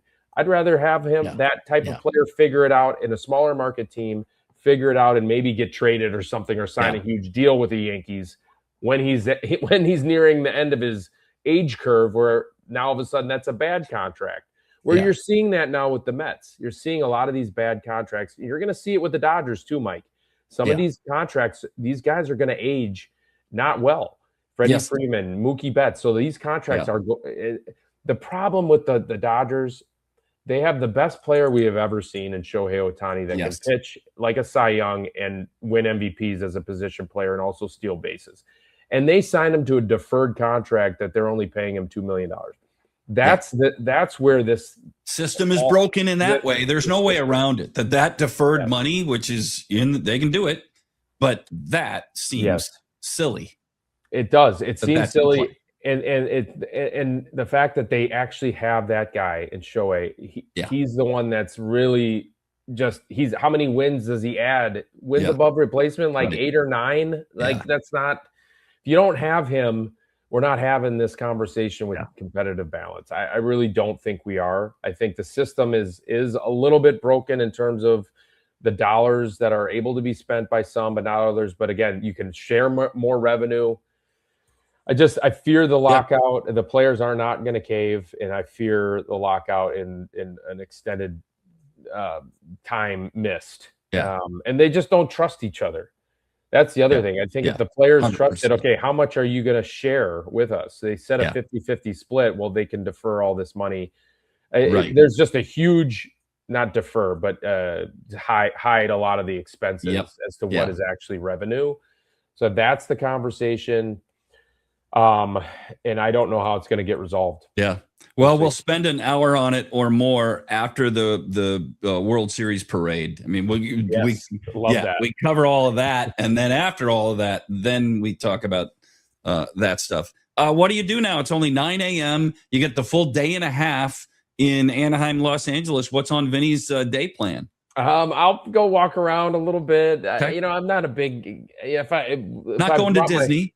Not going to Disney, but if I brought my golf clubs, I would have played golf or something like that, but I don't have my clubs. I'm going to have to try and fill my time. I'll get prepared for the series against the Angels. I got a little work to do for prep baseball, so I'll keep busy. There you go. Always appreciate you. Thank you for spending the time with us again. Enjoy the day, and we'll talk again next week. Sounds good, Mike. And I'm going to bring in my guest, Chris Merring, who's been with the Timber Rattlers. Well, he's been here since 2000, so 27 years. So I'm going to have to go one shot, two shot on this. Is the way it sets up. Tell me about Kyle Harrison last night. What did you see there? Pretty good, huh? Yeah, he's outstanding. He's ready for getting back to the big leagues. 5 2/3 innings, walked 3, gave up 1 hit. Just was amazing. Plus, he made like a web gem kind of play where he fielded the ball behind his back for a 1-3 put out, and he was pretty happy about that. And on top of that, the Timber Rattlers impressed him because they hit 6 home runs last night. So Kyle was great with the media, and he's looking forward to getting back. Braylon Payne, tell me a little. He had 2 homers last night, and they're high on him. Listen, I don't know if he'll get to Biloxi this year. I mean, they are the most offensive, power-driven minor league team. Some, like Vinny was saying, that he's talked to people that doesn't know if they've seen a better offensive team in AA baseball ever than the Biloxi team. And you guys, half of that roster is what started here this year. Yeah, I mean, Andrew Fisher was here, Josh Adamczewski was here, Josiah Ragsdale was here. Just a bunch of guys were here, and now they're up there, and they're just raking up there. But, that's part of the system in minor league baseball. But Braylon Payne, we love him where he's at right now. He is our first 2020 guy. He has a legitimate shot at breaking the franchise record for home runs, which is 22. Chris Davis back in 2010 set that record. And, the first round or the first round draft pick from a couple of years ago, he's still only 19. And we had to look this up. The last time a Brewer minor leaguer as a teenager hit this many home runs in high A was Gary Sheffield in Stockton in 1987. And now Braylon's gone past that. He plays great defense, and wow, the Brewers are just stacked and loaded, and it's really exciting to see him play and develop. Chris has been the voice here for a long time, so he's seen a lot of players come through. So I want to run through a few of them for our Brewers viewers, listeners that aren't in the Valley and don't get to see you guys play. Okay. Andrew Fisher, who came through here and nearly set your single season home run record by only being here 2 months. Right. What is it about this kid who kind of had a coming out party for Team Italy in the World Baseball Classic back in March? Unbelievable power. The way that he makes contact, when he makes contact. Yeah. I know there's still some concerns about making contact in the zone, but when he does, it's something special. And plus, just the sheer competitiveness of him.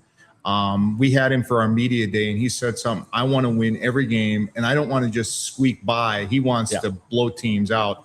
And he just gets out there and he does whatever he can to win every day. And the crazy thing about him is he didn't homer. He had 1 home run in the first 3 or 4 weeks of the season. Yeah. So he hit those 19 home runs over a stretch of about, the rest of the half there. Vinny Rottino has a scout's background. Mm-hmm. And Vinny said there's a lot of Kyle Schwarber in him because there's swing and miss. But when he hits it, it's whose line is this? Rock says this a lot. When he hits it, it stays hit. Yeah, I can see that comp because I saw Kyle Schwarber come up through the Cubs organization when King County was there, and that's a very appropriate comp.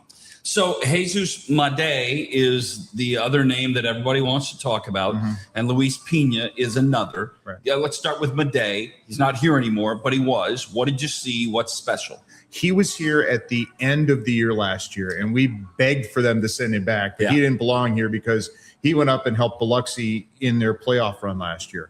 And just an amazing talent. Just the way that he approaches the bat to the ball and his defense and everything. I mean, he is one of one, the number one prospect, not just in the Brewer system, but all of baseball. And I loved watching him play. I just wish I would have got to see more of him. Yeah. Now, Luis Pena is a different story. He's had some medical issues, some scares. But from a baseball standpoint, tell me about what you've seen from him. I was watching Sam Dykstra today on MLB Network because obviously Pena's coming up in a lot of trade talk. And he said that as a teenager, the exit velocity when he makes contact, I mean, he can get up to 116 miles an hour exit velocity, which, hey, you still got to make contact. But I love the way when he was out, he still wanted to be out in the field every day. And the Brewers obviously are very cautious with him, but he wanted to be back out there. They sent him down to Arizona for a couple of games, and he just dominated like kids of his own age. Yeah. And then came up here. He's been dealing with some stuff, but back in there today as the leadoff batter and the DH, and plus his defense. He's played short. He's played second. He's played some third this year. He played third in the Futures game because Madej was the shortstop. Yeah. And I'll tell you what, his defense is just, I mean, he made a play a couple of weeks ago here, sliding backhand pop-up slide in the hole in short left, and he threw the guy out by 2 steps. Yeah. So, yes, the number 2 prospect, but he would be number 1 prospect in any other organization. You and I have had this conversation in the past about how good this organization has been in talent like finding them, and then within the system, developing them. And what a great benefit for you to be watching these kids come through here. And so many of them are so good, they don't necessarily stay here long, but the fans of the Timber Rattlers have been very lucky to see this group come through. Exactly. And then you look at the big league roster. Yeah. Sal Frelick, Garrett Mitchell, Jacob Mizorowski, Bryce Terang, Luis Lara, Cooper Pratt. They all played here. Aaron Ashby, he spent a season and a half here. They're all up at the big league level. They were really good here, and they're really good at the big league level. Yeah, and part of that is we kind of led with Kyle Harrison. So the opportunity of where you're located, being 90 minutes from American Family Field, allows for rehab opportunities. You've had Brandon Woodruff here. He doesn't want to come do this. But every time you get a big leaguer that comes in and does a rehab, the whole roster benefits from that because they take care of their teammates. They definitely do. I mean, they get the meals, but they also get the advice, and guys, they do get their work in, but if they want to get some advice. But yeah, there was Qdoba and Chick-fil-A last night. We had Ryan Braun in a couple of years ago for rehab back in 2017, and he took care of the guys pretty good too. That was before we had the whole remodel, but even back in 2017, the Brewers were sending their guys here because they know our facilities, and now that we have expanded and upgraded everything, guys love coming here. I talked to DL Hall when DL was here, and he's like going, I love coming here. I mean, I hate being hurt, but I love coming up here. I think it was last summer you took me on a tour of the inner workings. You know, and it's a beautiful stadium and field.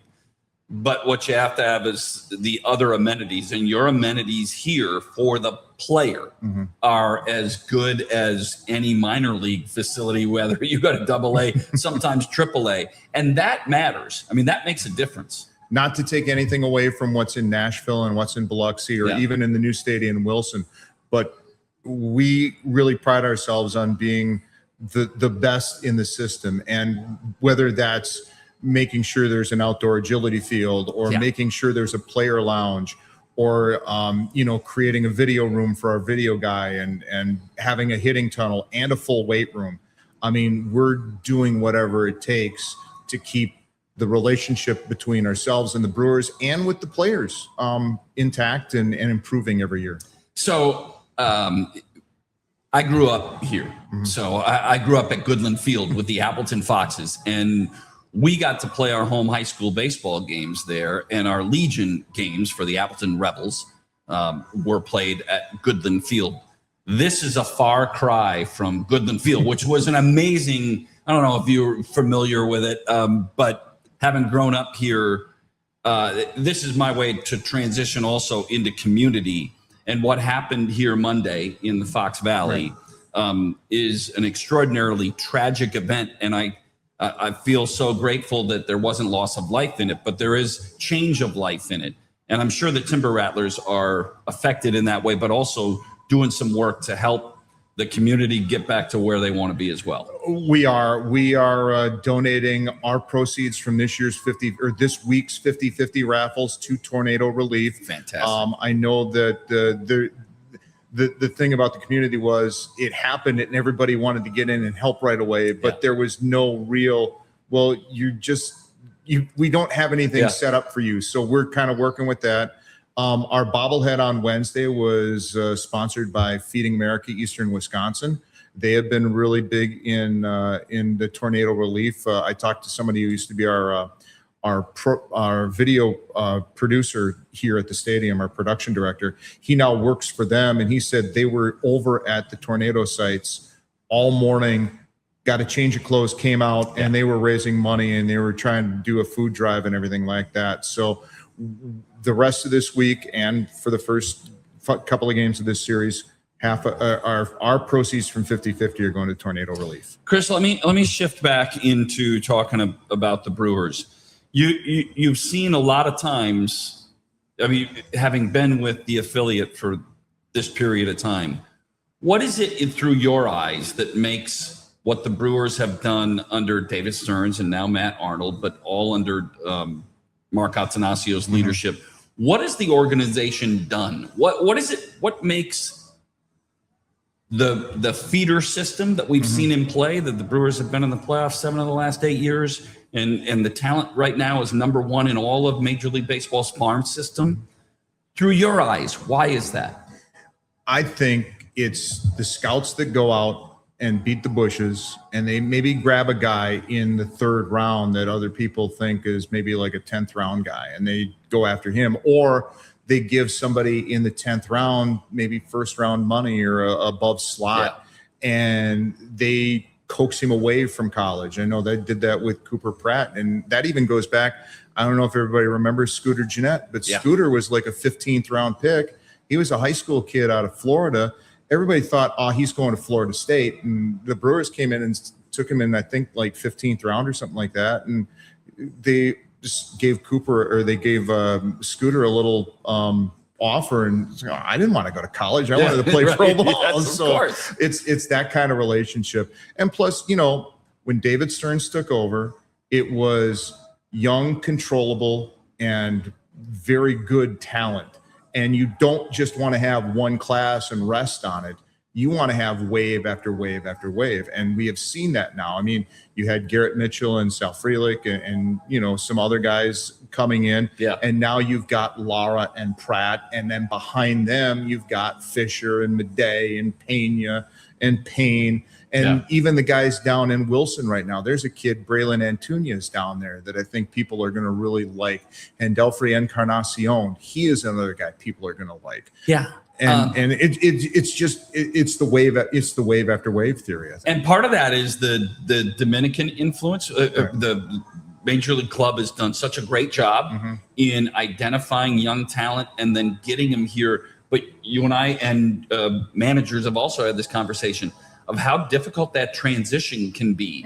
Yet the ball club here has helped to make that transition through life. Right. Because that's significant. These are 18-year-old kids who don't speak the language and are coming to a foreign country for the first time and riding on buses and eating fast food and doing all the things that we grew up doing that they've never done before. Well, there's not a lot of fast food eating anymore. Well, maybe not. Yeah, they're trying to control that. Exactly. I mean, they've got dietitians. Sure. They have mental health coaches. They have the training staff is outstanding. We had Kyle Harrison in, and they had Juan Sandoval came in. He's on the major league staff as an assistant coach. He came in to check on him. They had a lot of people in to check on him. And I think I think a lot of old school guys remember when I first started in 2000 with the team. It was the manager, the hitting coach, the pitching coach, and a trainer, and that was it. Yeah. And the trainer would go and shop at the grocery store for the pregame meal, and it was like 6 jars of peanut butter and jellies, 6 bunches of bananas and some oranges. And then after the game, it was like, use your meal money and go to McDonald's. Yeah. And nowadays it's not even that close. They're monitoring guys physically. They're testing them. They're getting them in the weight room every day. They're doing a lot of video review, and there's so much more that goes into it now that people don't see. Because when they come to the game, they see the guy hit the home run and they think, oh, well, that's great. Yeah. He's just naturally talented. Well, there's a lot more to it than that. Yeah, let me finish on this with you, Chris. And Chris is the longtime voice of the Timber Rattlers, so you've seen a lot come through here. How much pride is there about what happens with the big league club? So many of those guys are alumni from here. Is there pride in how good they are and how good they have been and continue to be? How does that play? Yeah, definitely. I mean, I've been fortunate enough to go down and help out media relations for the Brewers the last couple of years. And every time I go down there, Chris Hook says hi, and, Garrett Mitchell and Bryce come over and pop over and say hi. And, Churio says hello. So just seeing those guys do well and excel is a point of pride for the entire organization. And it starts down in Arizona, and it goes from day one to all the way through the season. And then, now in baseball, it's kind of like the football season. There is no off season because you get right into the Arizona Fall League, and then you get into the free agent period, and then all of a sudden it's spring training. So it's year round, but we know how hard the Brewers work, and we really appreciate what they're doing to kind of keep fans coming up here to see the future Brewers. Yeah. And then there are guys here who, for the first time in their life, are looking at this and go, am I going to be somewhere else on Monday? Which you've dealt with over the years, but these kids probably have never dealt with that. That's also a really interesting scenario that plays itself out. And I'm sure the ball club is aware of it and helps them through whatever that process is. Yeah, I think everybody knows what's coming up on Monday. Yeah. I was talking with Nick Stanley, and I remember back in 2018, the Brewers were on that run, And on the trade deadline, we actually did have hug watch because the Brewers picked up Gio Gonzalez from the Nationals for KJ Harrison and Gilbert Lara. And both really important parts of the Timber Rattlers, but the Brewers got Gio Gonzalez in. We've had Reese Olson went to the Tigers.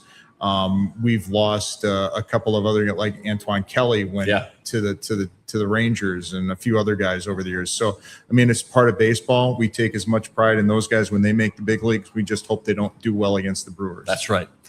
Chris Merring, thank you. So I'm going to bring in Ben Siebert, who is he's my fantasy camp buddy. I met in January, but also one of the leads with the neuroscience group and a partner of this show. How did your recovery go from fantasy camp? Because that banged you up too, didn't it? It sure did. It was the scout game, the game we did on Sunday. When we got down there, I thought, I'm going to go ahead and make a sliding catch, and fell right on my butt. And to this day, I'm still recovering from that.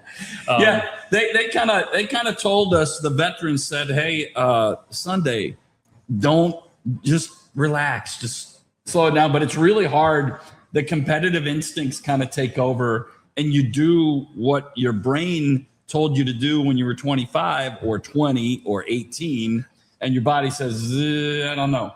But we keep pushing through it. We keep doing it. I remember seeing your little hamstring too. Oh my gosh.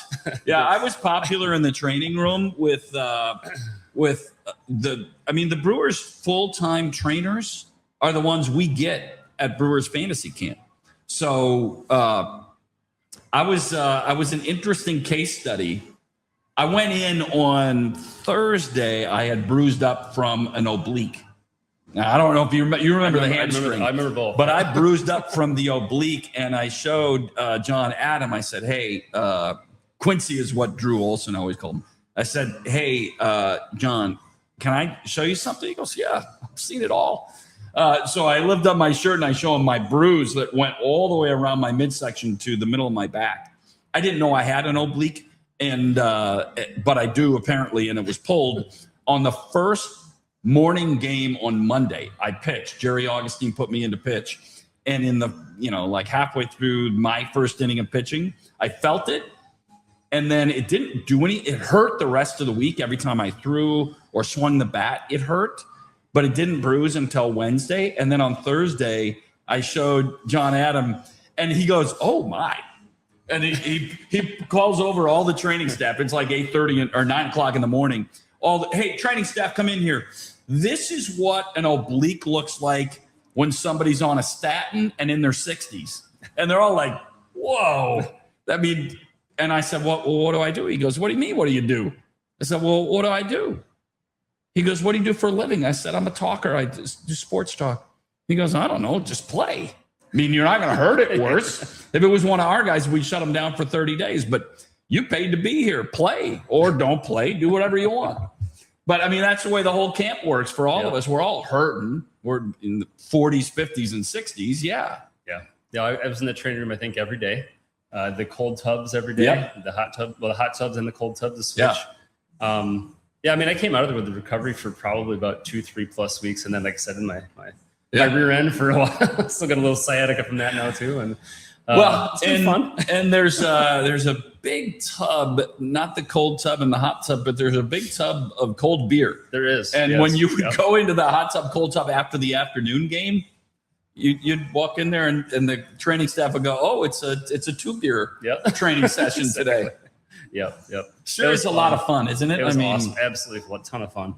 I'm looking forward to doing more this summer, too. We got the reunion game coming up in 2 weeks. And not going to make it to the Brewers game when they announce the guys in the field, but that's another thing they got for us. So.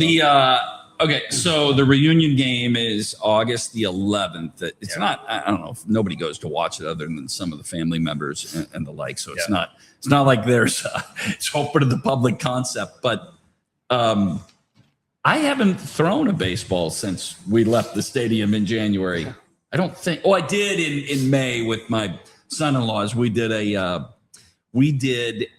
home run derby back in Phoenix as their bachelor party for his wedding that my daughter got married to him. So I threw a baseball that day, And swung a bat. That's it. So have you done anything baseball related since? No, I haven't. I don't think I've thrown a baseball. I'm playing softball right now in a men's veterans league down in Oshkosh. And, all right. Actually played a doubleheader on Wednesday. Yeah. I'm still reeling from that. I got some scabs on my knees and played a little third base. It was fun. It's been good to play in the summers. I took last year off. But I've been playing pretty much every year since I moved out here, though. Yeah. So, yeah. Tell us about Neuroscience Group, and I appreciate your trust and partnership as a sponsor of what we do. But tell our viewers, listeners, more than what I tell them about Neuroscience Group. Yeah. So, Neuroscience Group is a fantastic multidisciplinary. We have it's physician-owned private practice up here in the Fox Cities. We've been here for about 35 years. I personally have been here for 10 years. I was telling you before, I moved up here in December of 2016. So I'm a physiatrist. I'm a physical medicine rehab physician, but I work with several other docs. I work with several neurosurgeons, neurologists, other physiatrists who do pain management. We have physical therapists, occupational therapists, speech therapists. We have a lot of real specialty programs. I help lead the concussion program. We have a multiple sclerosis program. Obviously, we have a huge scoliosis and spine program. I think a lot of our kind of prime, probably biggest parts of our practice are spine related for the neurosurgery and pain side of things. But yeah, we've been serving the community for a long time. We have a lot of great connections with the Timber Rattlers, with Theta Care here, with several other practices and physicians. And yeah, just love being here. I moved here. Like I said, I'm from Milwaukee originally. Moved up here. I have no interest in moving away. Love it up here. Yeah. So we talk about it a lot when I talk about it during the show, talk about concussion care. Yep. From a sports concussion or a car accident or whatever that might be, which is it's so debilitating. The headaches, the brain fog, the blurred vision, all of those things. You guys do extensive work in that regard too, right? We do, yeah. So when I started here, our neurologist would manage most of that at the time. So concussion care is managed by a lot of different people. I think when you look from the physician standpoint, it tends to be neurology, physiatry, or maybe sports medicine. Some primary care will manage it as well. That tends to be the bulk of it. Our neurologists can manage it and are very capable of that. But my background is rehabilitation medicine. So before I came up here, I was in the Army, and I was actually doing a lot of TBI medicine in the Army. And so when I came up here, I actually wanted to kind of bring that model of care, but we were doing down at Fort Bliss in El Paso, Texas. And so when I got here, we kind of slowly started building connections in the community. And now we have a really big concussion program. We call it the Summit Care Concussion Program. We've been, I think we started, I don't remember exactly what year we started with that name, but it's Neuroscience Group Concussion in general anyway. Yeah. But we have, like I said, we've got multiple therapists, nursing, we got several providers, we have counseling, we just got a big crew. We meet on a regular basis, discuss cases about patients. But we do provide that sort of multidisciplinary, really intensive care for folks. And do you have to be referred in? I mean, I know that our listeners and viewers are going to have that question because many of them belong to an insurance group that is SSM Dean or UW or whatever they're. So do they have to be referred in? How do they decide, or you guys decide, if they're eligible for care through Neuroscience? Yeah, so we can, the patients can self-refer through our website. They can even just call in. A lot of insurances aren't requiring referrals for specialties anymore. In some cases, that's not always the case. We do recommend referrals if they can get them. So we get a lot of referrals from primary care, from other specialists in the area, and from outside too. We get some referrals from Mayo Clinic and Freighter and UW and stuff as well. But folks will come in from all over. 10 obviously, large majority are from the Fox Cities area, or the surrounding area. But they don't have to have a referral necessarily. They can call in and. If there's any questions on who they should see, we have a whole intake staff that'll take the information and send it off to the providers. Let us kind of look through the information we have and decide who's the best fit for them. And in some cases, we're not the best fit. There's some things we don't treat. But I would say when it comes to the concussion side of things, we kind of see a large bulk of it. And we see a lot of it. So. Let me finish with this part. You guys are stadium partners here. This is Neuroscience Group Field at Fox City Stadium, home of the Timber Rattlers. That's relatively new for you. I think it might be 2 or 3 years old. How has this partnership worked for you folks? So we actually renewed it about 2 years ago. Okay. We've actually been doing this for, I think this is our 12th or believe our 12th year doing this. Yes, this was actually happening before I got here. Yeah. So yeah, we actually had we've had a really good partnership with them. We had the opportunity to kind of give us kind of first right of refusal to join them when our contract for 10 years was up, and we jumped in, and we love it. We love this partnership. You mentioned Seth the other day. He's the director, I believe, director of operations. Sorry, Seth, I got the title wrong, but he's been a fantastic connection with us. Rob Zerjeb, the president here, has been awesome. We've loved working with them. We've got tickets to every game. I think I was telling you, I came last night to the game. That was a lot of fun. We actually had our company picnic last night here. So we do a lot of stuff here. Tons of our staff come enjoy the games as well. So fantastic. Well, I'm going to join you guys next door in a little bit when we wrap this up. But I appreciate you doing this. I appreciate the trust and the friendship that we have in the sponsorship of I Love Mondays. And have you made a decision about going back to fantasy camp, or are you? I would love to. It was a little bit challenging. Both my kids do competitive alpine skiing. Sure. Okay. And it's like right in the heart of the season. So it's a lot of work for my wife having to truck them around from out of here. So I'd like to do it again. I probably will do it another time. For now, I'm going to enjoy the reunion game in 2 weeks, and we'll go from there. Sounds good. So, I will see you there. I appreciate everything you guys do, and I'll catch up to you here in a couple of minutes. Sounds good. Thanks, Mike. A guy who's never dumb is this guy. Let's bring him in to the show, Bill Schmid. Billy, what the hell? Well, I appreciate that. That's very nice of you. I've always been dumb. That's the wrong way of introducing this guest. But yeah, Mike, I'm old enough to remember the Baseball Tonight days. Steve Phillips, a star in making really good decisions. So that's probably why he's not running baseball teams. If you're going to put those kind of packages together, because his prospect eye has always been out there. But I think there's a number of ways that Tarek Skubal's going to get acquired. Jesus Madej is just not going to be one of those ways. And I think everybody talking to the crew is going to know that. Yeah, and I would have thought, and we've talked about this on this podcast, and I'm sure you and Drew and Armin have been here as well. Luis Pena is a guy that I would include in that deal. Andrew Fisher, even though he's got 100 home runs this year, I would include him in that kind of a deal. And then you might have to include a current big league pitcher, but that guy might be Sproat. It might be Drowan. It's certainly like what he was talking about, silly. But that's not why I had you on. I wanted to open with that. But you're outside of Packers training camp. I'm jealous. I know how much you love it. So what have you learned things in watching camp that I never did? So what have you learned in the first couple of days? Well, a little yet, right, Mike? Like since no pads around, there's only so much that you can totally see. But the get off the bus guys, I think, kind of jump off a little bit better when you're not in pads, when all of a sudden it looks like Baron Sorrell is wearing shoulder pads. Denai Dennis Sutton is one of the larger human beings you're going to see. Like, they're big at the outside linebacker spot, especially when Micah Parsons isn't on the field. That's not one of his biggest attributes, but Lucas Van Ness looks the part. Again, he always has. And I think that's going to be the main point to learn in the next week or so. I mean, yesterday I thought the offense was a little bit sloppy, a little bit disjointed. But there were a couple of plays. It's hard to judge anything in the run game, but there's a beautiful string out on the outside against the run by Van Ness. And you can start looking at some pieces of how they're going to have to play. Let's call it what it is, Mike. I think it's longer than not with Micah Parsons. Potentially 8 to 9 weeks, you're going to be playing without your best player.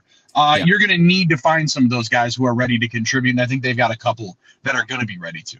Yeah, and I think, as I've talked about it with Aaron Nagler and others, when you're talking about Micah Parsons, you target last week of October-ish. That gets, that's a week past.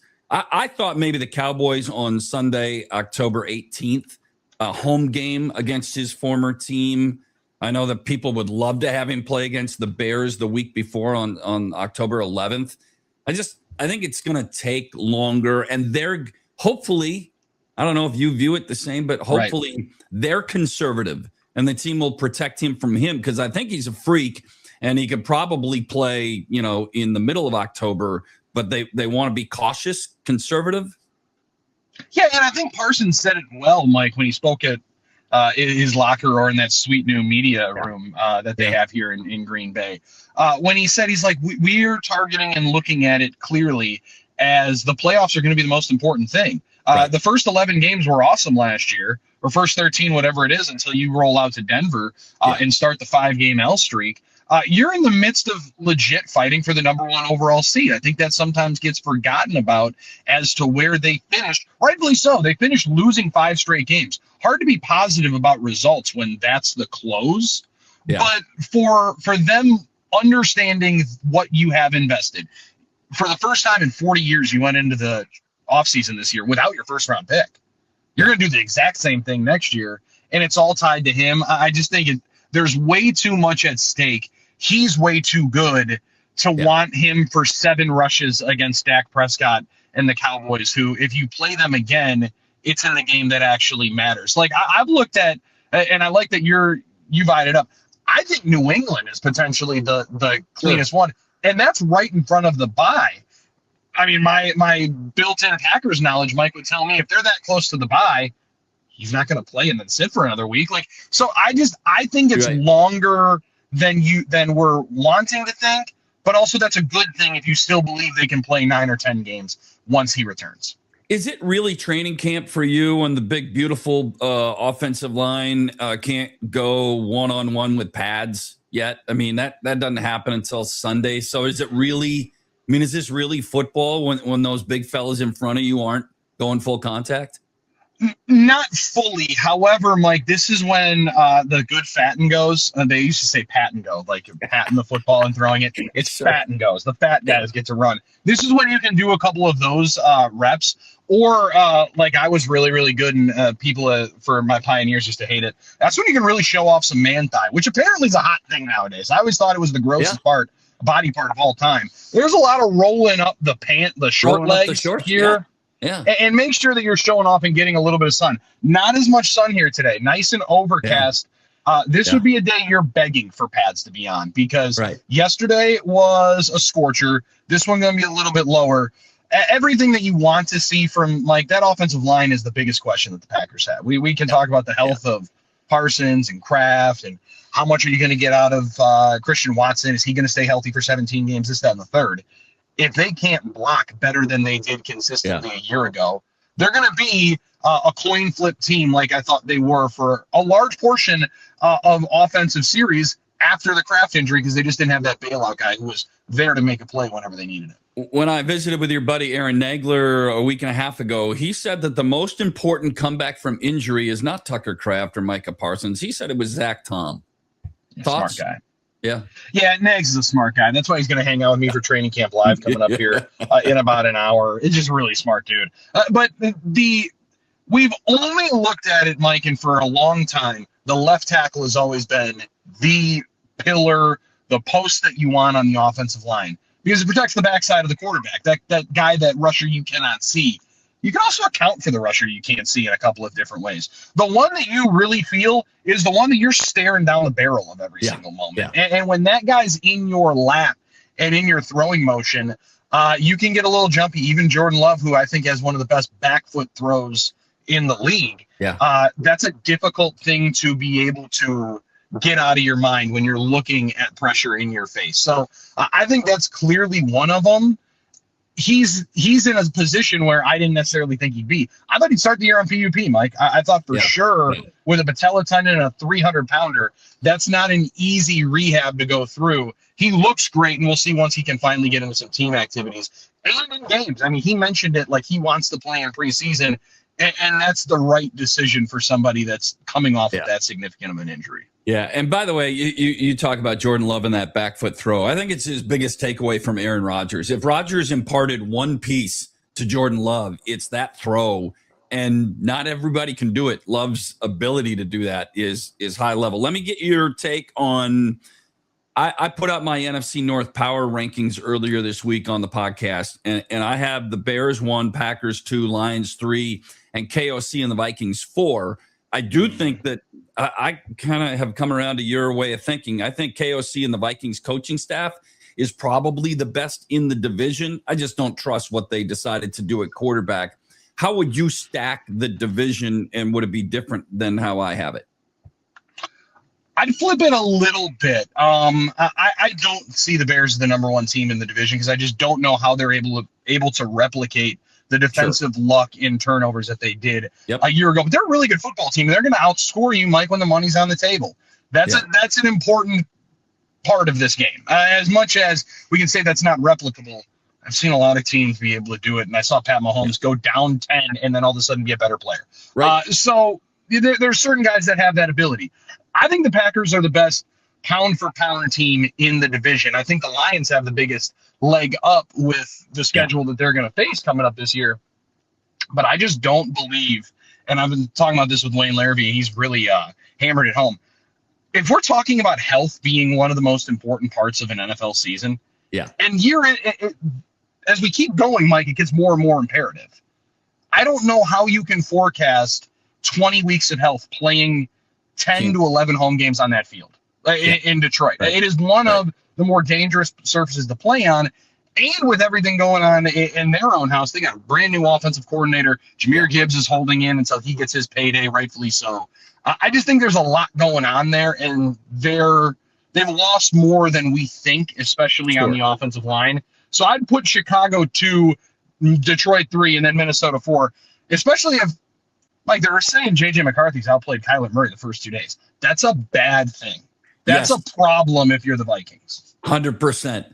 Let me leave you with this because I know you got to get out to inside the gates there, and you still have the same perch. We're still under the same awning and under the same perch, the same tent in the back of the car here. A little bit longer stop at one of the quick trips on the way up here. I think your listeners probably understand what happened there, but we're rolling, and the internet's phenomenal. So it's hard to beat when you're watching practice right there with the fans. That poor guy that walked in there after the quick trip stop that you made. Yes, correct, Mike. Yeah, correct. That's a day you don't buy a lottery ticket. You stop in that quick trip there on in Fond du Lac.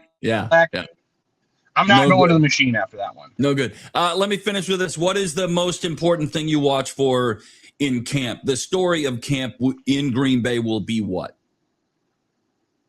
That's a great question. If you don't mind, I got one Badger question that I'd like to ask you. I know you're trying to get me out of here. I think the number one thing to see is the development of the pass game and the next step there. Jordan Love, I think, is a phenomenal player. But, Mike, for them to reach the next level, the next tier, and him to insert himself into the conversation that I think a lot of Packer fans want to, MVPs, All-Pro, Pro Bowls. I've been on this thing. He might have to be a little more selfish, and you touched on it, the things he learned from Rodgers on the back foot throw. I think the next thing you have to learn is the chance that, yes, the defense might be showing you a good run look, but the best look is get the ball one-on-one to Christian Watson and see if he can break a tackle. Rodgers, phenomenal at that. Matthew Stafford, dominant at that a year ago, looking at Devontae Adams. I wonder if that's the next key part of his game to be able to unlock, because they right now, I think, have their 5 best offensive position players are all here, and there's nobody else that you're going to try to throw Dontavian Wicks 4 balls to make sure he's happy. You don't have to worry about getting 7 to 8 touches to Romeo Dobbs to make sure he's happy. You can hammer the ball to Matthew Golden, Christian Watson, Jaden Reed, Tucker Kraft when he returns, and one of the biggest wild cards, Josh Jacobs, whatever happens with that situation. Yeah, a bunch of that. All right, what are you at on the Badgers? What were you wondering there? Okay, so the media day conversation. I love the leadership conversation that Fickle has touched on, the youth movement. Were you able to notice it as much as we're hearing over the last 8 to 9 months? Because that November locker room that you were in sounded different when we play him on postgame. And he has hammered it home so strongly that it feels like the vibe completely flipped in that freshmen to sophomores were the leaders and everybody else almost fell behind there. Is that what you were seeing? Yeah, without question. I think that Cooper Catalano, Mason Posa, they get too much. Some people are going to say they get too much talk. They're the leaders, and they're true sophomores on his team. The other thing that I loved from Luke the other day when he was talking about family, he was talking about brothers. Now, I didn't have a brother, right? You don't have a brother, but you had brothers. And he was talking about family. You guys don't get it. Family takes care of one another. brothers fight one another to make sure you're where you're supposed to be. If you're doing something wrong, a brother's going to fight his brother to get him in the right place. I love that conversation from Luke. I did a Badger Connect podcast in the spring with Luke and Amy Fickle. And Amy was talking about Luca watched the boys fight in the pool. And she goes, I want to go break it up. And Luke says, no, let him go. see what happens. Let him go.